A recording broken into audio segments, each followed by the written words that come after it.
திடீரென்று காட்டுக்குள் இறங்கிய விசேட அதிரடிப்படை சோதனை நடவடிக்கை முன்னெடுப்பு.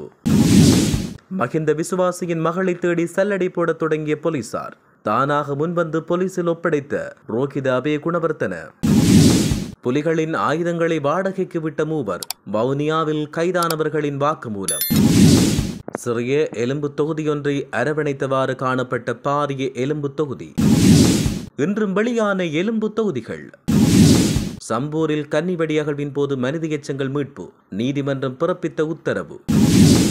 யாழில் மர்மமான முறையில் உயிரிழந்த இளைஞன். இலங்கைக்கு கடத்துவதற்கு கொண்டுவரப்பட்ட சட்டவிரோத பொருட்கள் பறிமுதல். வயோதிப பெண்ணின் கழுத்தில் நகையறுத்த திருடர்கள் கீழே விழுந்து உயிருக்கு போராடிய நிலையில் மரணம். உலகை உலுக்கிய பாரிய சுனாமி அலைகள். ரஷ்யாவில் பாரிய நிலநடுக்கம். ஜப்பானை தாக்கியது சுனாமி. தொடர்பென விரிவான செய்திகள். திருகோணமலை மொரைவவ போலீஸ் பிரிவுக்குட்பட்ட கந்தலாய் காட்டு பகுதியில் சூட்சமமான முறையில் 4 ஏக்கர் பரப்பளவில் கஞ்சா செய்கையினை விசேட போலீஸ் அதிரடிப்படை முற்றுகையிட்டுள்ளது. விசேட போலீஸ் அதிரடிப்படையின் உதவி போலீஸ் அத்தியட்சகர் சமந்த த சில்வா அவர்களுக்கு கிடைத்த ரகசிய தகவலுக்கு அமைய திருகோணமலை சர்தாபுர விசேட போலீஸ் அதிரடிப்படையினர் மற்றும் புல்மோட்டை விசேட போலீஸ் அதிரடிப்படை இணைந்து சுற்றி வளைப்பை மேற்கொண்டது. இதன்பொழுது 4 ஏக்கர் பரப்பளவில் பயிரிடப்பட்ட நிலையில் கஞ்சா மரங்கள் மீட்கப்பட்டது. இதையடுத்து மொரைவவ போலீஸ் பொறுப்பதிகாரி கீர்த்தி சிங் உட்பட அவரின் குழுவினர் விசேட போலீஸ் அதிரடிப்படையோடு இணைந்து இந்த கஞ்சா செடிகளை பிடுங்கி தீ மூட்டியதோடு அங்கு அமைக்கப்பட்ட கூடாரத்தை அகற்றினர். அத்துடன் குறித்த கஞ்சா பயிற்சியை சூட்சமான முறையில் செய்துள்ளதாகவும் குறித்த பயிர்களுக்கு தண்ணீர் ஊற்றுவதற்காக கிணறு ஒன்றையும் அமைத்துள்ள நிலையில் மின்சாரத்தை சூரிய சக்தியூடாக பெற்றுக் கொண்டதாக விசாரணைகள் மூலம் தெரிய வந்துள்ளது. குறித்த கஞ்சா பயிற்சியை தொடர்பில் எவரும் கைது செய்யப்படவில்லை என்றும் தெரிவிக்கப்பட்டுள்ளது. நாடாளுமன்ற உறுப்பினர் ரோஹித அபய குணவர்த்தனவின் மகள் ரொஷேல் மெலனி அபய குணவர்த்தன பலான மோசடி தடுப்பு பிரிவில் சரணடைந்து வாக்குமூலம் அளித்த பின் கைது செய்யப்பட்டார். சட்டவிரோதமாக ஒன்று சேர்க்கப்பட்டதாக கூறப்படும் சொகுசு வாகனம் தொடர்பான வழக்கில் அவர் போலீசாரால் தேடப்பட்டு வந்தார். இந்நிலையில் பலான மோசடி தடுப்பு பிரிவில் இன்று காலை சரணடைந்தார். இந்த வழக்கில் முன்னதாக அவருடைய கணவரும் அண்மையில் மத்துக்கம நீதவான் நீதிமன்றத்தில் சரணடைந்திருந்தார். நேற்றைய தினம் அகழ்வு பணிகள் முன்னெடுக்கப்பட்ட போது பெரிய மனித எலும்பு தொகுதியுடன் கூடிய குழந்தை ஒன்றின் மனித எலும்பு தொகுதியும் அடையாளம் காணப்பட்டுள்ளது. சித்துப்பாத்தி மனித புதைக்குழி அகழ்வு பணிகள் குறித்து இன்று ஊடகங்களுக்கு கருத்து தெரிவித்த போதே சட்டத்தரணியாக இருக்கின்ற ரணிதா ஞானராஜா இதனை தெரிவித்தார். பாரிய மனித எலும்பு தொகுதியுடன் சிறிய எலும்பு தொகுதியானது அரவணைக்கப்பட்ட நிலையில் குறித்த எலும்பு தொகுதிகள் மீட்கப்பட்டன. அது சுத்தப்படுத்தப்பட்டு அடையாளப்படுத்தப்பட்டு இன்று காலை முழுமையாக அகழ்ந்தெடுக்கப்பட்டதாக அவர் தெரிவித்தார்.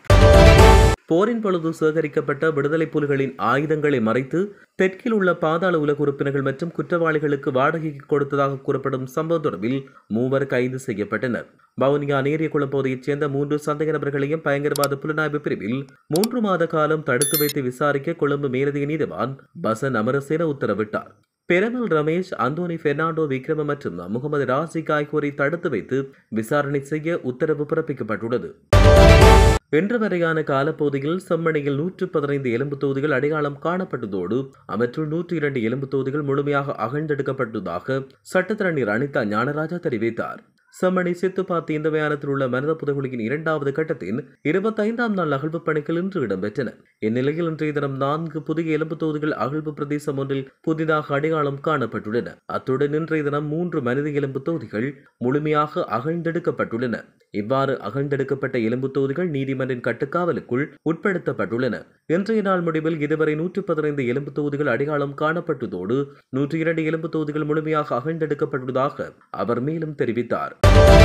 திருகோணமலை சம்பூரில் மனித எச்சங்கள் மீட்கப்பட்ட பகுதியில் அகழ்வு பணியை மேற்கொள்வது தொடர்பில் ஆராய முகமாக குறித்த வழக்கு மாநாடொன்றுக்காக எதிர்வரும் 6ஆம் தேதி நியமிக்கப்பட்டுள்ளதோடு குறித்த மாநாட்டுக்கு வர வேண்டியவர்களுக்கு அழைப்பு விடுக்குமாறு சம்பூர் காவல்துறை பொறுப்பதிகாரிக்கு நீதிபதி உத்தரவிட்டுள்ளார். குறித்த வழக்கானது கடந்த தவணை நீதிமன்றத்தால் வழங்கப்பட்டிருந்த அறிவுறுத்தலுக்கு அமைய இன்று அழைக்கப்பட்ட போது சட்ட வைத்திய அதிகாரி மற்றும் தொல்பொருளியல் திணைக்களம் ஆகியவற்றிடமிருந்து நீதிமன்ற அறிக்கையினை கோரியிருந்தது.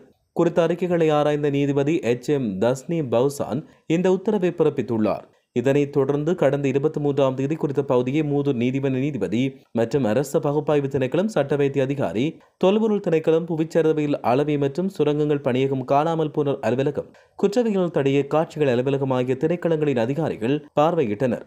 இதன்பொழுது சட்ட வைத்திய அதிகாரி மற்றும் தொல்லியல் திணைக்களத்திடம் குறித்த பகுதியில் அகழ்வு பணியை முன்னெடுப்பது தொடர்பில் ஆராய்வதற்காக இன்று அறிக்கை ஒன்று கோரப்பட்டது. அத்துடன் அறிக்கையை சமர்ப்பிப்பதற்காக குறித்த பகுதியில் மேற்கொள்ளப்பட்ட ஆய்வின் பொழுது மேலும் சில மண்டையோடு, கைகால், முள்ளந்தண்டு மற்றும் விலா எலும்பு தொகுதிகளை கொண்ட மேலும் சில மனித எச்சங்கள் மீட்கப்பட்டதாக தெரிய வருகிறது.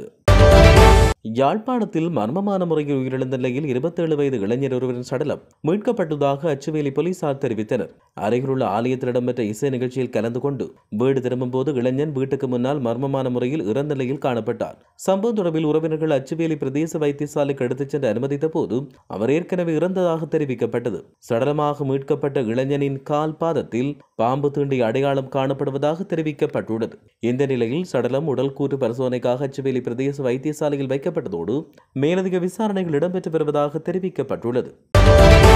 ராமநாதபுரம் அடுத்த வெள்ளரி ஓடை கடற்கரையில் இருந்து இலங்கைக்கு கடத்துவதற்காக லொரியில் கொண்டுவரப்பட்ட வீடு இலை பண்டல்களை கியூ பிரிவு போலீசார் மடக்கி பிடித்துள்ளனர். இச்சம்பவம் தொடர்பில் சந்தேகத்தின் பேரில் வெள்ளரி ஓடை பகுதியைச் சேர்ந்த ஒருவரை கைது செய்து விசாரணை மேற்கொண்டு வருவதாக தெரிவிக்கப்பட்டுள்ளது.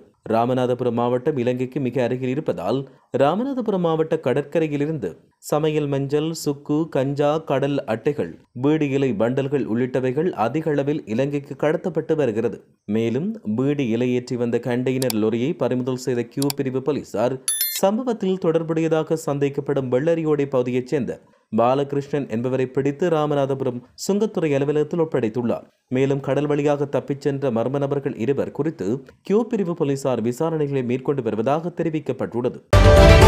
மட்டக்களப்பு நகரில் வீட்டின் முன்வீதியை துப்புரவு செய்து கொண்டிருந்த வயோதிப பெண் ஒருவரின் கழுத்தில் இருந்து தங்கச்சங்கிலியை அறுத்தெடுத்து அவரை வீதியில் தள்ளி வெளுத்துவிட்டு மோட்டார் சைக்கிளில் தப்பிச் சென்ற சம்பவத்தில் படுகாயமற்ற நிலையில் வைத்தியசாலையில் அனுமதிக்கப்பட்ட வயோதிப பெண் சிகிச்சை பலனின்றி இன்று உயிரிழந்துள்ளதாக போலீசார் தெரிவித்தனர்.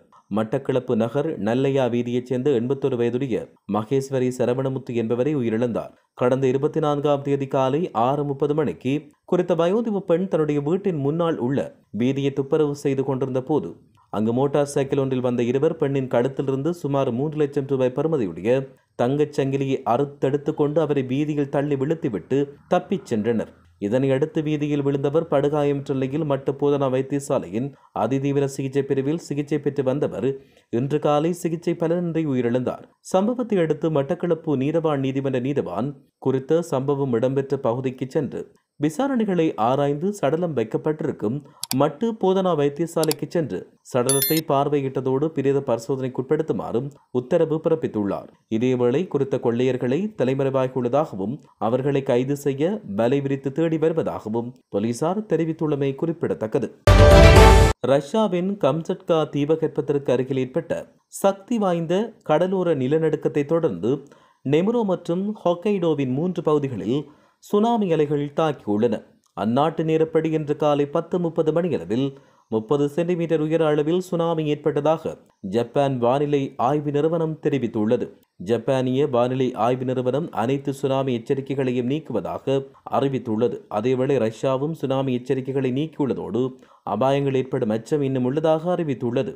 கம்சட்கா தீபகற்பம் மற்றும் குரில் தீவுகளுக்கு சுனாமி எச்சரிக்கையை ரஷ்ய அதிகாரிகள் ரத்து செய்துள்ளனர். இருப்பினும் சில ஆபத்துகள் இருப்பதாக நிபுணர்கள் கூறியுள்ளனர். தீபகற்பத்தின் தென்கிழக்கு கடற்கரையில் உள்ள அபாச்சா விரிகுடாவின் கடற்கரையில் 7.5 ரிக்டர் அளவு வரையான பின் அதிர்வுகள் மற்றும் சாத்தியமான சுனாமி அலைகளை விஞ்ஞானிகள் எதிர்பார்த்துள்ளனர். பிராந்திய தலைநகரான பெட்ரோபாவ்லோவ்ஸ்க் கம்சட்கியும் அந்த பகுதியில் அமைந்துள்ளமை குறிப்பிடத்தக்கது.